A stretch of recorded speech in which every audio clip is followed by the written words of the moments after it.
Okay, so we're actually recording this first news story out of sequence because we weren't invited to any pre-embargo events. But Halo is back. The remake is en route, and we've now seen some first actual footage of it.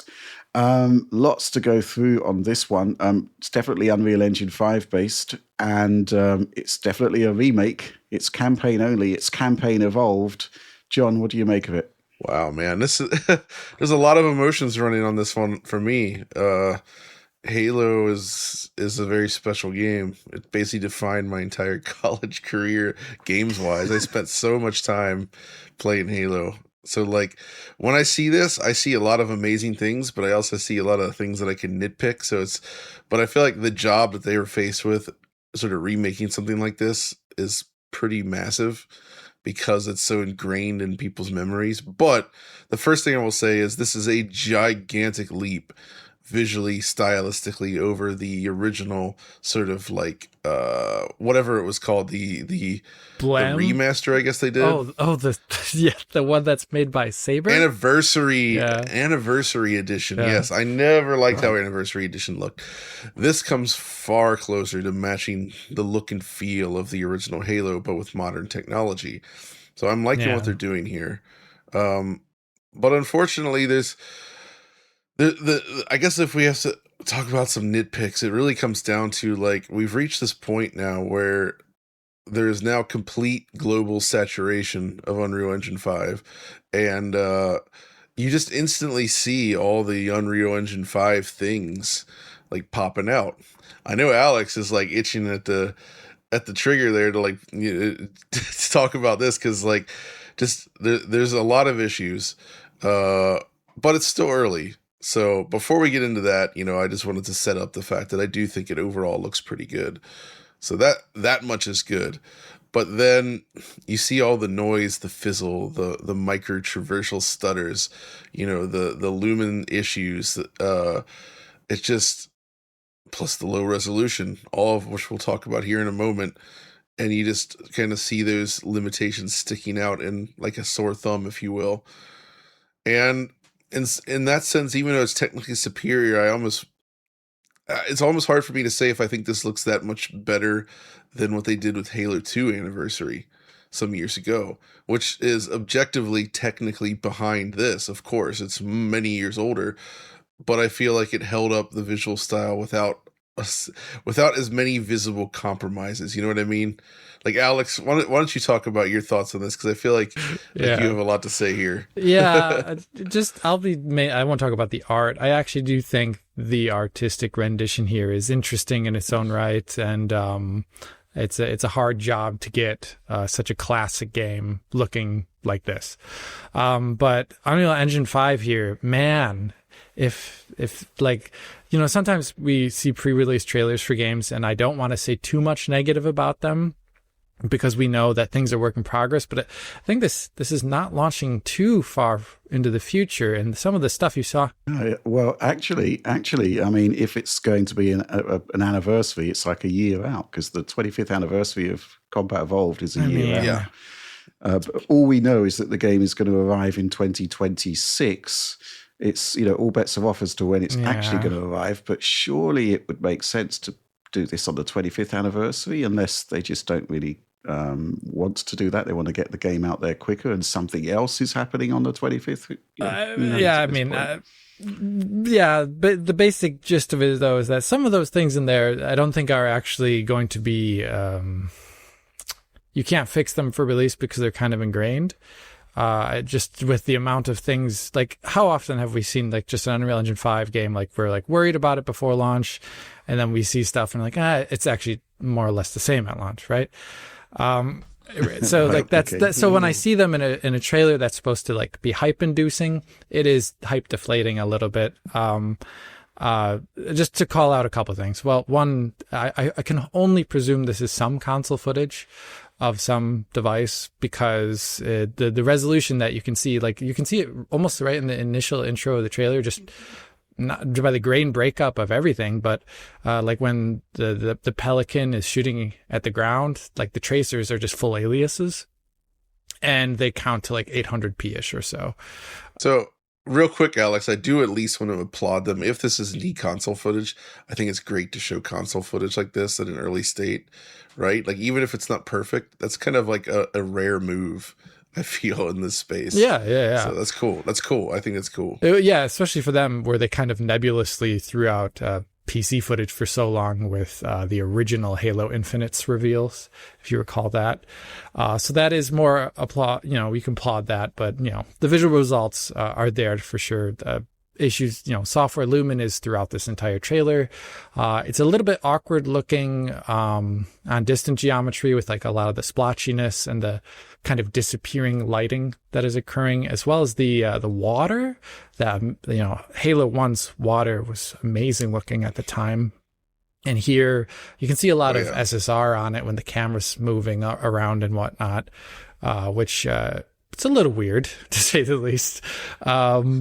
Typical, though, of software Lumen reflection, though. Yeah. And then the last bit really is the traversal stutter. John described them earlier as like smaller, but my goodness, for me, they're huge. There's a specific scene that I'm thinking about. So like when you go across the beachhead on Silent Cartographer, you go into the first Forerunner structure, and there what it can do is later, after you beat later part of the level, it enters you can enter the substructure of Silent Cartographer's map.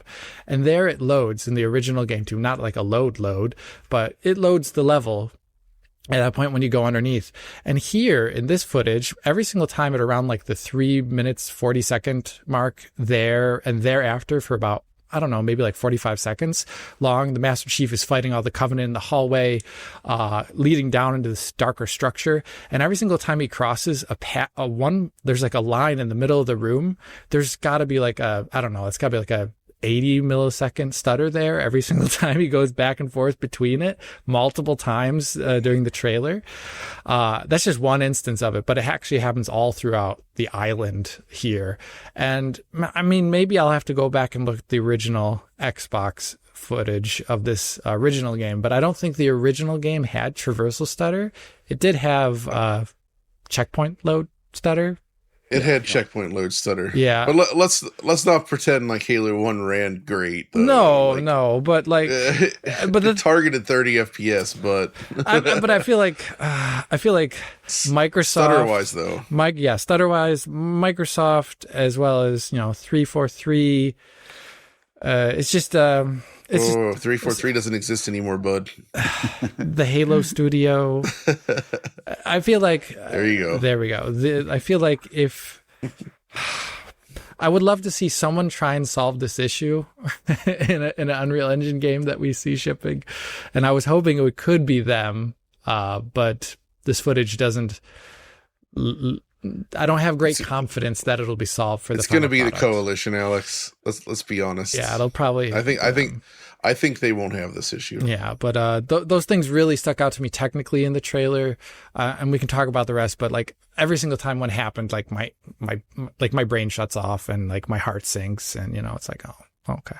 Well, where do you want to go next, John? So I did want to talk a little bit about like sort of the way it's changed though, because it is, you know, it goes from combat to campaign evolved, but there is actually some gameplay differences I noticed right away. First of all, they sort of functionally changed some things about the way the Warthog works, I guess to bring it more in line with the later games. They talked about the third seat, which I think is funny and fun because I guess you can play it in 4-player co-op now online, and they actually have split screen, by the way, which is great for 2-player co-op at least. So everybody can ride in the Warthog. But I also noticed there's that early part where you have to like go up the mountain road in order to flip a switch eventually. And in the demo, the 13-minute demo, they're actually able to drive the Warthog up there naturally. Now, of course, in Halo, you could accomplish anything you wanted in the original Halo in terms of getting the Warthog where it was not supposed to be. But the way the map was originally designed, it was definitely not intended to go up there, if I recall. So that's different. They also show like one of the Covenant elites try to jump on the Warthog itself and interact with it directly, which was, again, that was more of a Halo 2 style feature.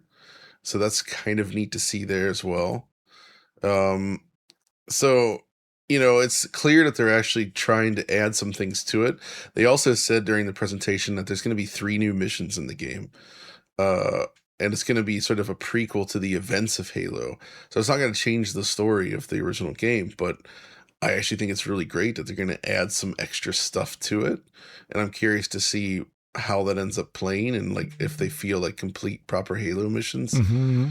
But obviously at the beginning of Halo, they unseal the casket, I guess you could say. So I'm curious, like, so how are they gonna how is all this explained? Like, how far back are they gonna go? Like, I'm curious to see all that. It is funny watching this though. I'm watching the footage now. I mentioned how the Warthog can go up to that area, but it also made me think, like, wait, if the Warthog goes up there, there's like a cliff overlook there outside of where you flip that button to open the door deeper into the island.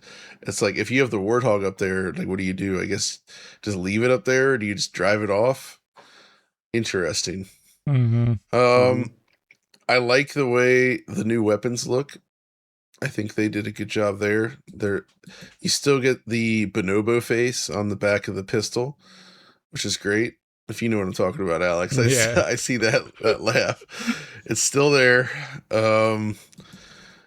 Yeah, I mean, there's a lot of stuff going on here that I'm excited for, and I love revisiting this. And also, Halo's campaign is the first game that I played all the way through with my son some years ago in co-op. And so I also have, beyond the college years, I have memories there as well. So I'm really excited to play through this again, looking like this. Mm-hmm. And yeah, I mean, it's just, with these sort of remakes, it's always just fun to see how things have changed because the original still exists. And it's fun to be able to, so it's not like it existing is a problem necessarily. But I just wish that the technical things could be solved or improved. Like, you look at, and maybe the bar's too high for this, but you look at, like, say, what Blue Point always does, right? Like, the Demon Souls remake, for instance, is, like, almost technically faultless. Like, you can take issue with any other art stuff, but, like, the execution was perfect in terms of just, like, technically delivering what they wanted to set out. There's, like, no stutter, no dips. It looks amazing. That's kind of what I wanted to see here, and instead we're just, it's still exhibiting these Unreal Engine-ish issues.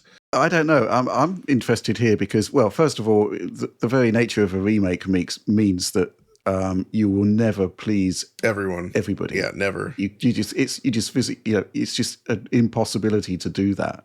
Do you think the actual way that they've chosen to tackle the aesthetic of the game is a good one? I mean, I don't have any particular issues with it. I think it's overall good. I have tiny nitpicks, like the color of the grass and stuff like that, like really small stuff, right? But, like, I feel like the overall vision of what they're doing here is actually very faithful, and it sort of recreates the feeling of that original, but with new graphics in a way that absolutely was not the case with the Anniversary Edition, which I thought was just, like, kind of garish and ugly.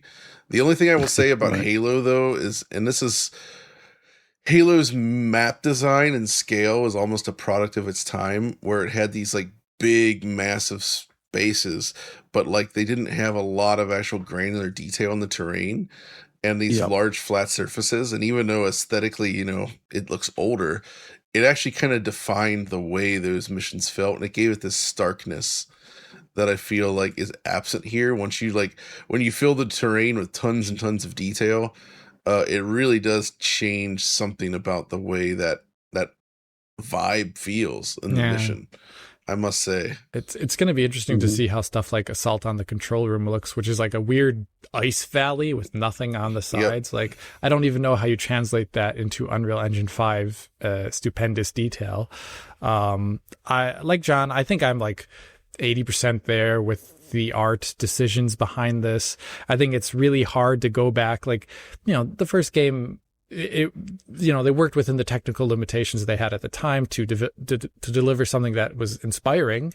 But as soon as you tack on things that the first game didn't do at all in any way, it's just going to necessarily change some of the art there in ways that, there's little control over that if you want to have the game have a certain level of fidelity. And not everyone's going to be on board with that, and I think that's perfectly fine.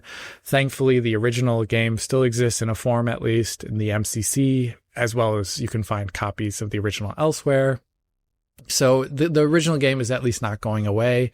I actually do like a little bit that they're focusing on the campaign, because I really loved the campaign in the original Halo. I know a lot of people talk about Halo LAN parties, which were also a big deal of the time. But, actually I found like the co-op campaign one of the most like memorable things, playing with my brothers there. I mean, that was a huge thing, the campaign. Mm-hmm. Yeah. It was excellent.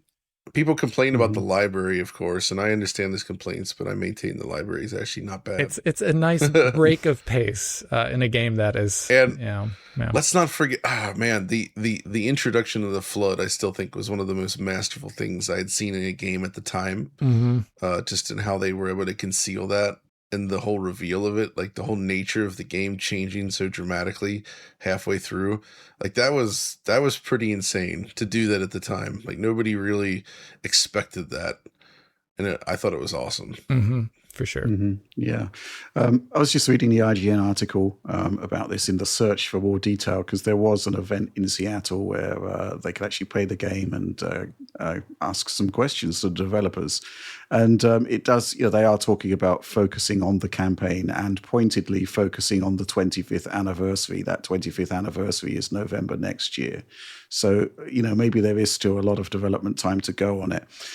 Going back to the Unreal Engine stuff, it's obvious that we can already see that, the resolution is low. It's visibly low, which has a lot of ramifications for all of the effects in there. But also, it's quite interesting. When you're in an internal area, it's just a flawless 60 frames per second. But then you go outside and it suddenly gets quite choppy. And, it does say that this is obviously non-final footage, and we could be a fair way out.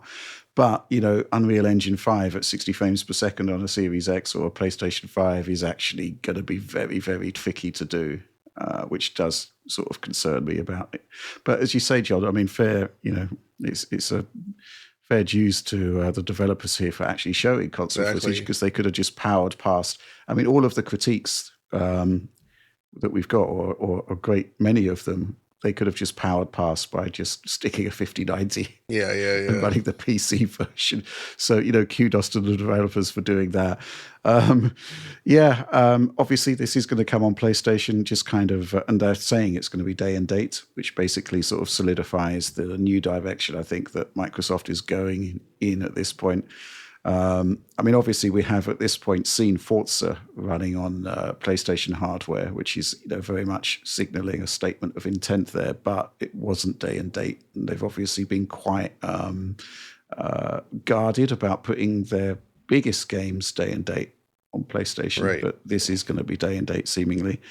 But any final thoughts, Alex, before we wrap this up? Yeah, I'm coming at this with an open mind. The studio's history is obviously very tumultuous. So this is kind of maybe like a fresher, cleaner break for them. But at the same time, going back and trotting out, it's an anniversary, of course. But, at the same time as them going back and kind of remaking the old game, I would have been curious to see what they would have done to bring the series in its current iteration forward in a sequel, or in a reboot, or in who knows what. Right. But, so the remake's here. But I'm excited to see how it turns out, specifically technically, for sure. How do you feel about this versus Halo Infinite's tech? Well, I was a notorious not a fan of Halo Infinite's tech. So I don't know. I'd lament the loss, at least, of a custom engine in the video game sphere. So I'm both happy that I see like some better artistic choices this time around, but also sad that we don't see it in their own engine doing those things. Right. Well, John, let me put that question to you in a different form. Yeah. Original Halo Infinite reveal, engine-driven reveal trailer versus what we're seeing here. Well, I mean, technically this is certainly superior in terms of what it's doing, but in terms of like stroking those emotional chords, I think that Infinite original trailer kind of trumps this easily, just in terms of like, see that that actually promised a future that never came to pass, where it felt like a game that was really going back to the roots of Halo and going to do something really special and interesting. And they just didn't get there with it, as we know. That, I mean, the ball was dropped so hard with Halo Infinite.